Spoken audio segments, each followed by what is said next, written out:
आपण पाहत आहात सत्यदर्शन न्यूज। आला रे आला, पाऊस आला महाराष्ट्रात। पावसाची प्रतीक्षा असणाऱ्या मान्सूनची महाराष्ट्रात एंट्री झाली आहे अशी माहिती हवामान विभागाने दिली आहे। महाराष्ट्रात मान्सून दाखल झाला असून कोकणात मान्सूनच्या सरींना आता सुरुवात झाली आहे। त्यामुळे उन्हाळ्यापासून नागरिकांना मोठा दिलासा मिळाला आहे।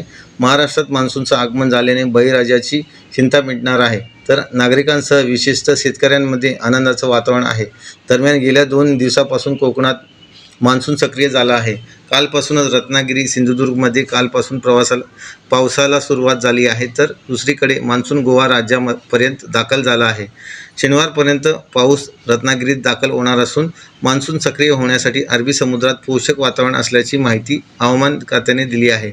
याचसोबत कोकणात उद्यापर्यंत मान्सून येण्याची शक्यता आहे। कोकणासाठी आज हवामान खात्याने येलो अलर्ट जारी केला असून अरबी समुद्र किनारपट्टी भागात काळ्या ढगांची गर्दी झाली आहे। रत्नागिरीच्या किनारपट्टीवर ऊन आणि सावलीचा खेळ सुरू झाला आहे, तर कोकणात शनिवारपासून जोरदार पावसाचा इशाराही देण्यात आला आहे।